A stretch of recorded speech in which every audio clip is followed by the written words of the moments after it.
Oi pessoal, tudo bem? Hoje a gente dando continuidade às aulas de desenho. Hoje a gente vai fazer uma tratativa diferente.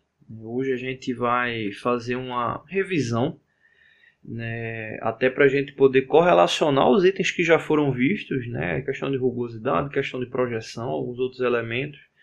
E a gente poder estar dando continuidade depois com os elementos ligados ao desenho, de forma geral, como cotagem, elementos especiais, cortes, secções, a tolerância de ajuste, enfim, tudo que compõe um desenho. Essa série de vídeos ela vai ficar o mais completo possível, então não tenho nem como mensurar quanto as aulas vão ser. Também se vocês tiverem alguma dúvida, alguma tratativa especial, deixem aí nos comentários aí para a gente poder estar trazendo para vocês, tá bom?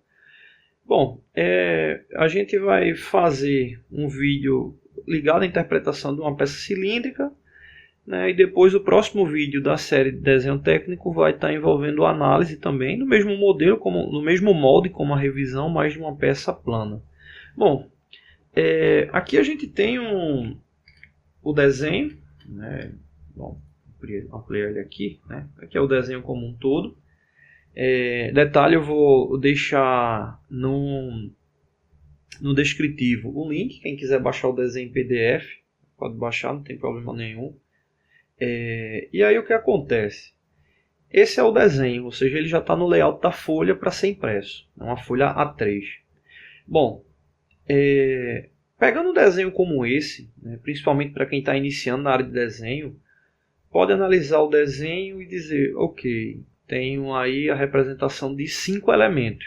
Esses elementos seriam esse aqui, 1, 2, 3, 4, 5. Só que não é verdade, eu não tenho a representação de 5 elementos distintos. Eu tenho a representação de um único elemento. Nesse caso, essa folha ela só está retratando um único elemento, que ele está marcado aqui, uma peça 2, de um conjunto mecânico, por exemplo. Então aí está sendo chamado de peça 2. E todos os aspectos que estão sendo representados nessa folha estão ligados a essa peça 2. Então são justamente artifícios utilizados com base nas normas técnicas ligadas a desenho que fazem com que tenha esses elementos. E a gente vai estar vendo item por item, tá bom? Primeiro ponto, vamos dar uma olhada no desenho da peça como um todo. Aqui eu tenho justamente o desenho que representa a peça. Então esse é o desenho que representa a peça. Eu vou apagar aqui as cotas, só para ficar mais nítido para vocês. Mas justamente quando se analisa um desenho como esse, é comum a pessoa pela primeira vez ficar, poxa, o desenho é muito complexo, não está dando para entender.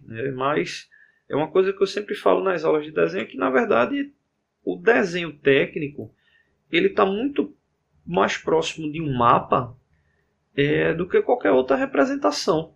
Então não tem muita coisa a ser feita.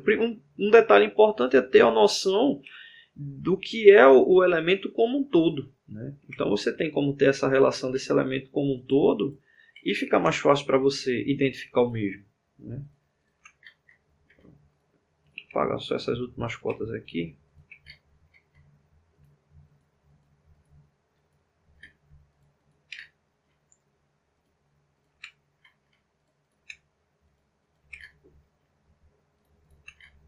Bom, tá aí limpo.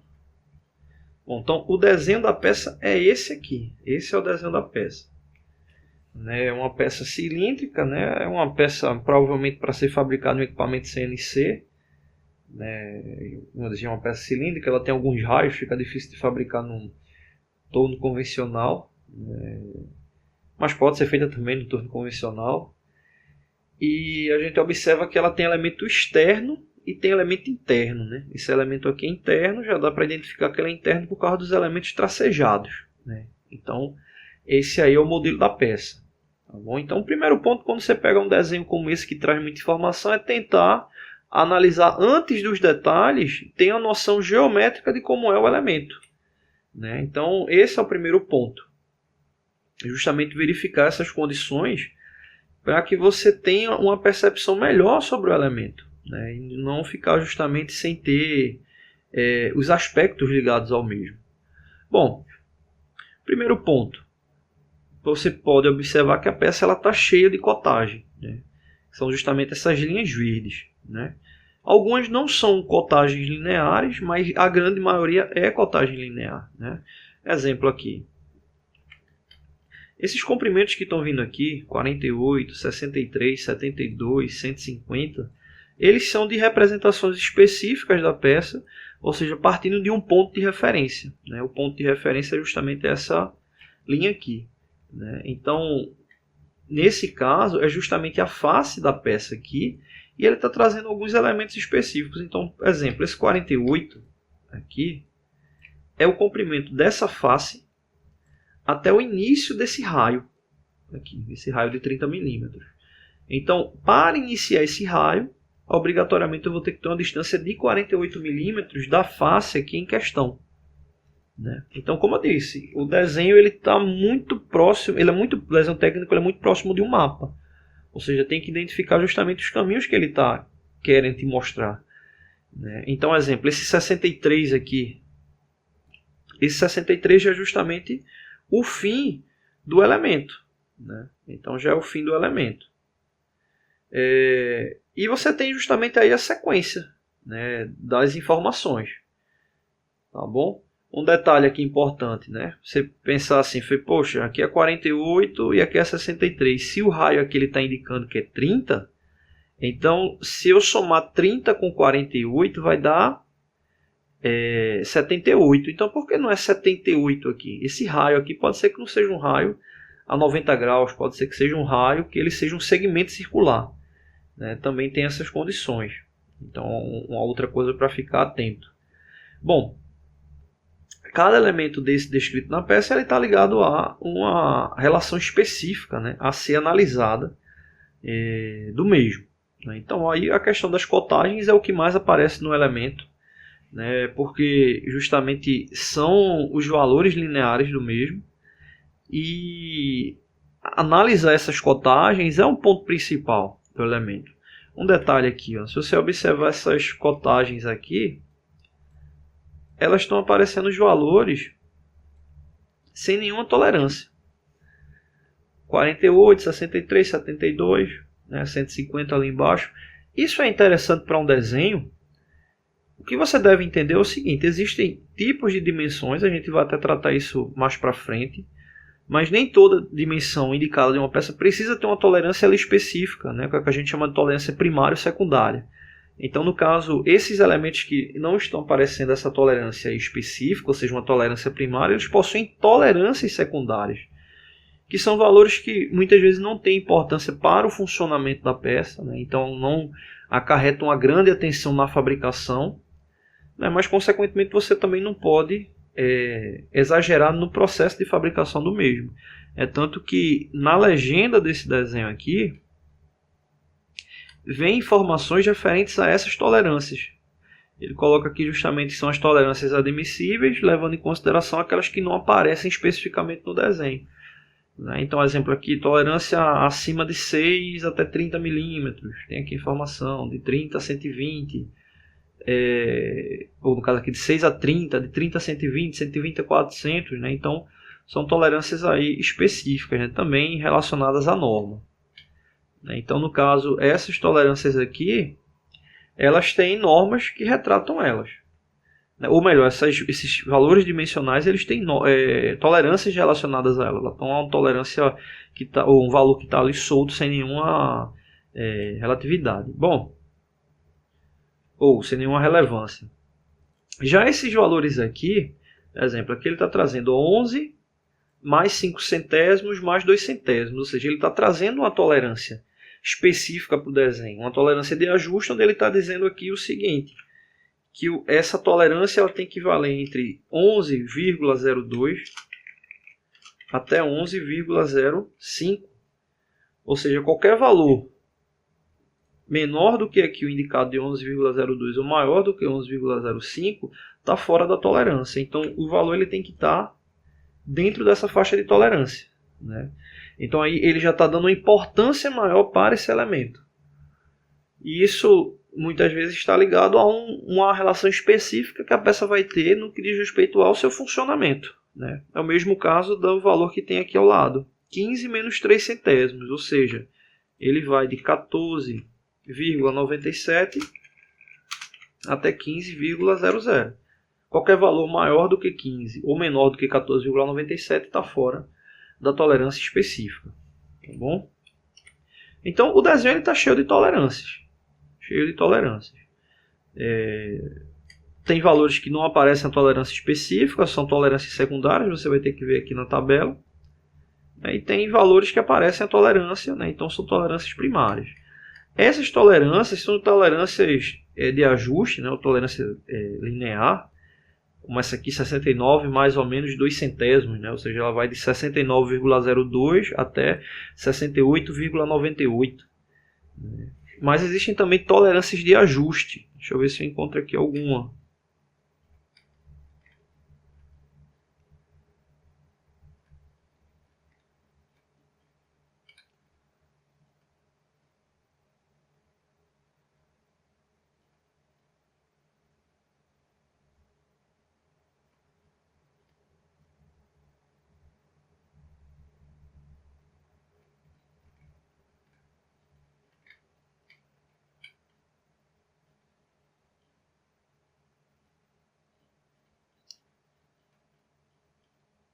Esse desenho está aparentando que justamente não tem nenhuma tolerância de ajuste. Pelo menos não estou vendo nenhum aqui de bate-pronto.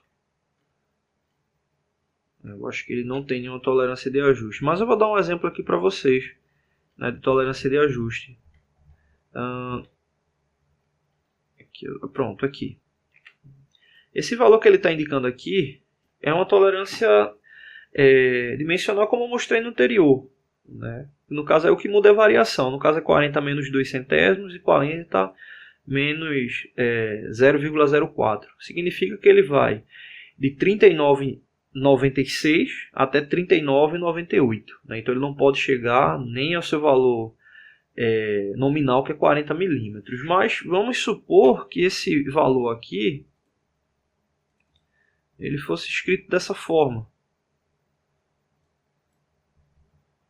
Deixa eu pegar ele aqui. Ele fosse 40 H7. Pronto, 40 H7. Né? No caso aqui ele está aparecendo com a letra maiúscula porque é furo. Se fosse eixo seria uma letra minúscula. A gente não falou isso ainda nos vídeos, mas é uma coisa que a gente vai tratar, que é tolerância de ajuste. Então, se aparecesse essa informação aqui, diâmetro de 40 H7, ou alguma outra letra maiúscula acompanhada de um número, isso estaria relacionado a uma tolerância de ajuste. Ou seja, eu teria que ver na tabela de ajuste qual o valor que está ligado a essa condição de tolerância, que é o H7. Então teria que ver na tabela, né, os valores são milesimais, de quanto é que seria esse ajuste. Exemplo, montagem de rolamento em mancal. Normalmente são tolerâncias de ajuste para que você tenha uma relação de montagem perfeita entre eles. Né? Então é uma condição que é muito comum aparecer em desenhos mecânicos, né? E é algo que a gente vai estudar mais para frente. Então, se aparecesse um valor como esse, você teria que ver na tabela qual é a relação que indica esse valor. Às vezes, alguns projetistas acabam colocando também já a tolerância já aqui na legenda ou espalhado aqui no desenho mesmo, para que você tenha essa noção, né, do que ele está querendo ali retratar no que diz respeito à tolerância de ajuste. Ok? Bom, o desenho também ele apresenta relações de rugosidade, né? Isso a gente já viu em vários vídeos, né? Condições de rugosidade aqui é RA, 0,8 é 1,25. Normalmente quando aparece no desenho são rugosidades específicas. Então, normalmente no cabeçalho do desenho aparece qual é o valor, a relação de rugosidade. Pronto, aqui ele está indicando. Né? Para quem viu as outras aulas, aqui está indicando justamente que 1,6 RA é a tolerância geral e as tolerâncias específicas é 0,8 I. 1,25. Foi justamente aquela que a gente viu, né? Então qualquer elemento do desenho é 1,6 o máximo de rugosidade, e onde o máximo não for 1,6, ele vai ter que aparecer direto no elemento indicado, como o caso que a gente viu aqui. Então pronto. Esse exemplo aqui, supondo que aqui nessa face não tivesse nada, então seria 1,6, mas como está aparecendo aqui que é 1,25, significa que essa face ela tem que ter no máximo 1,25 microns, né, de rugosidade RA, né, que é justamente a rugosidade média. Né? No caso, essa aqui ao lado, ele já está indicando que é 0,8, né, 0,8, né, ou seja, uma tolerância ainda mais precisa no que diz respeito à rugosidade. Uma outra informação que está vindo aqui ao lado, esse R aqui está ligado à questão do raio, né, um raio de 5 milímetros. Né, então ele está indicando aqui essa relação desse comprimento desse raio. Né. Esses elementos que estão aparecendo aqui dentro desses retângulos, né, os datuns, são justamente as tolerâncias geométricas. A gente também vai ter aula específica sobre isso. Né, uma série de vídeos aí de vídeos longos aí a gente vai fazer sobre tolerância geométrica, né, cilindricidade, contorno de linha qualquer, né, tem várias tolerâncias geométricas, né, elas estão vindo até aqui na borda do desenho, informando aqui aí quais são os tipos de tolerâncias geométricas. Né. Aqui está sendo representada uma rosca, né, uma rosca métrica, diâmetro nominal de 28 e o passo da rosca de 1,5. A gente também vai ter aula específica sobre isso. E aqui ao lado ele está dizendo o grau de tolerância, 6H. Então aí no caso é uma rosca que tem tolerância de ajuste, né? Como esse aqui que a gente estava tratando. Só que esse de cima 40 seria para um valor linear e não para uma forma geométrica de elemento de máquina como a rosca, né, a ser fabricado aqui. Né? E o que indica que a rosca é justamente essa relação aqui. Se você for observar aqui no desenho, ele vai estar indicando aqui a relação da rosca, onde vai ser. Mas no desenho não vem lá, exemplo. Né? Uma vez um aluno falou, poxa professor, era para vir os triângulos indicando o filete da rosca. Não vem. Aí por que não vem? É uma norma convencionada. Né? Então um grupo de especialistas da área acharam melhor justamente que tivesse uma relação que identificasse o tipo da rosca por meio da nomenclatura, como é o caso aqui, uma rosca métrica. Então, como é uma rosca métrica, no caso aí é uma rosca com filete triangular a 60 graus. A gente vai trabalhar também sobre isso mais para frente. Bom, para o vídeo não ficar muito longo, vamos dividir ele em duas partes. Né? Eu vou só completar aqui sobre os outros elementos, depois a gente volta para tratar outras informações do desenho. Exemplo. Esse elemento aqui, o que é que ele é do desenho ao lado? Esse elemento aqui nada mais é do que essa área, ou seja, o mesmo elemento aqui. Você diz, poxa, mas por que eu faço a mesma representação duas vezes do mesmo elemento? Essa representação aqui, esse detalhe, ele foi feito justamente para não contaminar o desenho com muitas informações e causar dúvida na hora da verificação. Né? Então, ele deu esse destaque, onde aqui ele traz informação sobre furo de centro, aqui sobre rosca e aqui sobre o chanfro, né, do elemento. Então, ele poderia ter feito aqui? Poderia, mas ele achou melhor não fazer aqui por causa dessa condição de não estar colocando muito elemento ali na visualização. Bom, aqui um outro detalhe também, ele está chamando aqui de detalhe Y, né, na escala de 1 para 1, ou seja, cada 1 milímetro do desenho representa 1 milímetro da peça. E esse detalhe Y, ele está aqui marcado. Né? Ou seja, ele pegou essa parte aqui e ampliou ela. Ou melhor, né? Na verdade ele não ampliou, ele só destacou. Né? Se ele fosse ampliado, ele ia vir aqui com uma escala de ampliação. Né? Exemplo, 5 para 1. A cada 5 milímetros do desenho representa 1 da peça, uma escala de ampliação. Mas aqui não é uma escala de ampliação. Ele só realmente pegou o elemento e destacou ele. E aqui ele está indicando, né, o raio de saída da rosca, né, o chanfro dela também de saída, o diâmetro aqui do canal e a espessura do canal para a saída da rosca. Aqui embaixo ele está justamente retratando os detalhes internos da peça, que são esses detalhes aqui. né? Então aqui embaixo ele está retratando esses detalhes justamente também para não colocar muitas informações e o desenho ficar com informações demais em um único ponto. E por último, esse aqui mais um detalhe, ele está chamando aqui de detalhe X. Esse detalhe X ele está aqui, né? Que é ali uma parte interna da peça. E aqui no detalhe X também ele está informando que está na escala de 1 para 1, onde está informando saída da rosca, o chanfro da rosca, o raio que vai ter, o comprimento do canal. Praticamente as mesmas informações ou a mesma lógica de informação do outro detalhe. Tá bom? Bom, como eu disse, a gente vai dividir em duas partes para não ficar tão grande o vídeo. Mas a gente continua com a verificação do elemento, tá bom? Não deixe de se inscrever no canal, né? Toda semana tem vídeos novos. Valeu!